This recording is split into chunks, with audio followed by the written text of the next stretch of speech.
भगवत गीता 9वां अध्याय आसान हिंदी भाषा में प्रस्तुत करता ज्ञानविला। इस अध्याय में श्री भगवान सबसे बड़े रहस्य के बारे में बताते हैं। वह बताते हैं कि परमेश्वर की भक्ति का बहुत ही बड़ा फल है और अन्य सभी की भक्ति के छोटे फल होते हैं। भगवान भक्ति और भक्ति के परिणाम के बारे में भी बताते हैं और साथ ही यह भी बताते हैं यदि कोई दुराचारी भी भगवत भक्त बन जाए तो वह भी तर जाता है।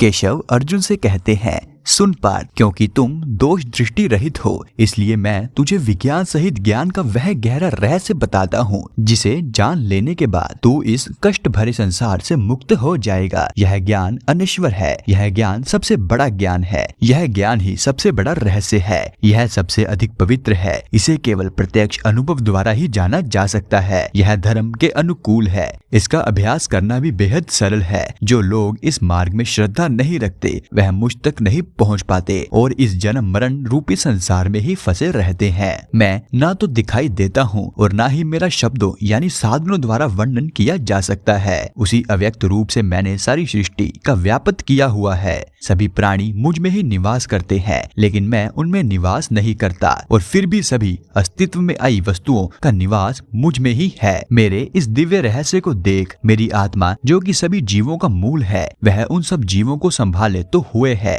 किंतु वह उनमें निवास नहीं करती। इस बात को समझ ले कि जिस तरह सब और चलती हुई तेज हवाएं सदा ही आकाश में स्थित रहती है वैसे ही सभी अस्तित्व में आई वस्तुएं मुझ में निवास करती हैं। अपनी प्रकृति को वश में रखते हुए मैं इन जीवों के समूह को बार बार उत्पन्न करता हूँ जो मेरी प्रकृति के वश में होने के कारण बिल्कुल बेबस है। यह कर्म मुझे बंधन में नहीं डालते क्योंकि इन कर्मों में मैं लिप्त नहीं होता। यह कर्मों से मैं व्यापक नहीं होता। इन सब से मैं अनछुआ ही रहता हूँ। मेरी देखरेख में ही यह प्रकृति सब वस्तुओं को जन्म देती है और इससे ही संसार का चक्र घूमता रहता है। अज्ञानी लोग जब मैं मानव शरीर धारण किए हुए होता हूँ तब वो मेरी अवहेलना करते हैं क्योंकि वो मेरी श्रेष्ठ रूप वाली प्रकृति को नहीं जानते जो कि सदा पैदा हुई वस्तुओं की स्वामी है। जो लोग राक्षसों और असुरों के स्वभाव को धारण करते हैं उनकी ऊंची ऊंची इच्छाएं व्यर्थ रहती हैं, उनका ज्ञान व्यर्थ रहता है और वह विवेकहीन ही हो जाते हैं। वह महात्मा लोग जो मोह से मुक्त हो गए हैं, जो दिव्य प्रकृति में निवास करते हैं,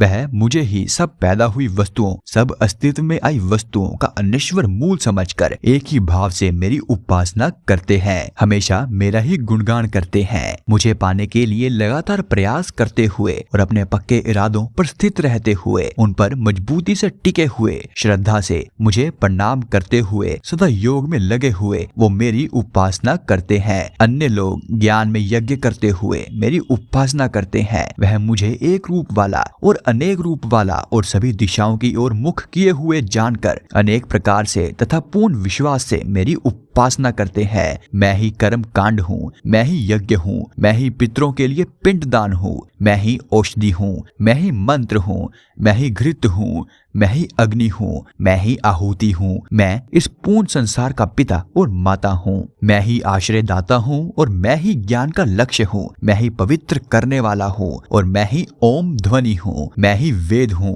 मैं ही लक्ष्य हूँ, मैं ही पालन करता हूँ, मैं ही स्वामी हूँ, मैं ही साक्षी हूँ, मैं ही निवास स्थान हूँ, मैं ही शरण हूँ और मैं ही प्रिय मित्र भी हूँ, मैं ही उत्पत्ति और विनाश का कारण भी हूँ, मैं ही विश्राम का स्थान हूँ और मैं ही अनेश्वर बीज भी हूँ।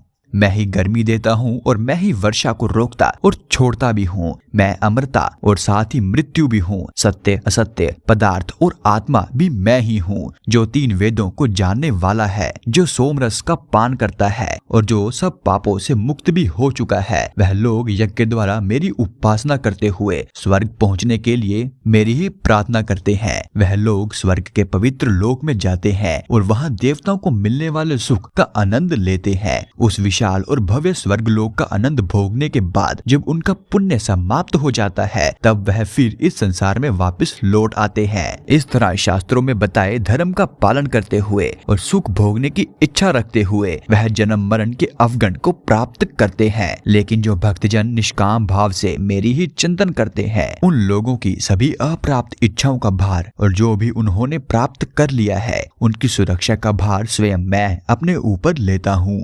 उनके जीवन की सभी इच्छाओं को मैं स्वयं पूरा करता हूँ। अन्य देवताओं की भी जो भक्त पूरी श्रद्धा से उपासना करते हैं वह भी मेरी ही उपासना करते हैं। यह और बात है कि उनकी उपासना ठीक विधि के अनुसार नहीं होती। मैं ही सभी यज्ञों को भोगने वाला हूँ और मैं ही उन यज्ञों का स्वामी भी हूँ। लेकिन जो लोग मुझे मेरे असली रूप में नहीं जानते वह नीचे गिर जाते हैं और पुनर्जन्म को प्राप्त करते हैं। देवताओं के उपासक देवताओं को प्राप्त करते हैं, पितरों के उपासक पितरों को प्राप्त करते हैं और जो मेरी उपासना करते हैं वह मुझी को प्राप्त करते हैं। जो कोई मुझे प्रेम और श्रद्धा से पत्र, फूल, फल या केवल जल ही चढ़ाता है उसके प्रेम और श्रद्धा पूर्वक श्रद्धा हृदय से दिए गए उस उपहार को मैं खुशी से प्राप्त करता हूँ। जो कुछ तू करता है, जो कुछ तू खाता है और जो कुछ तू यज्ञ करता है, जो कुछ तू दान देता है या जो भी तू तपस्या करता है, उन सभी को तू मुझे दिया जा रहा उपहार समझकर करता जा। ऐसा करने से तू उन सभी शुभ और अशुभ, उन सभी अच्छे और बुरे परिणामों से मुक्त हो जाएगा जो कि कर्म बंधन के कारण है। अपने मन को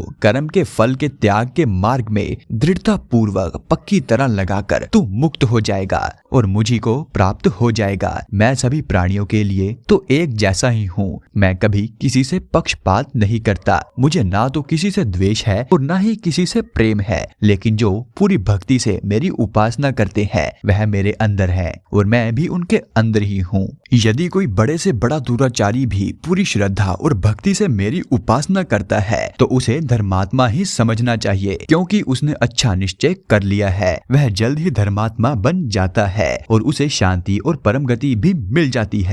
इस बात को तू निश्चित रूप से समझ ले कि मेरी भक्ति कभी भी नष्ट नहीं होती और जो लोग मेरी शरण में आते हैं वह सभी परम गति को पा लेते हैं। इस अस्थायी और दुख भरे संसार में आकर अब तू मेरी उपासना कर, मेरी पूजा कर। इसीलिए पार्थ, मन को मुझ में स्थिर करके मेरा भक्त बन, मेरी उपासना कर। इस प्रकार अपने आप को अनुशासन में रखते हुए मुझे अपना लक्ष्य बनाकर तू मुझ तक पहुंच जाएगा। इसी के साथ भगवत गीता का 9वां अध्याय खत्म होता है। बाकी के अध्याय भी आपको जल्द ही चैनल पर देखने को मिलेंगे। इसके लिए चैनल सब्सक्राइब जरूर करें ताकि अगले अध्याय आपसे कभी भी मिस ना हो। और यदि आप काफी समय बाद यह वीडियो को देख रहे हैं तो आपको बाकी के अध्याय आपको हमारे चैनल की भगवत गीता प्लेलिस्ट में मिल जाएंगे। और कमेंट्स में आपको हमारे द्वारा किया गया यह यत्न कैसा लगा यह जरूर बताएं। तो मैं मिलूंगा आपको अगले अध्याय में। तब तक के लिए जय श्री कृष्णा।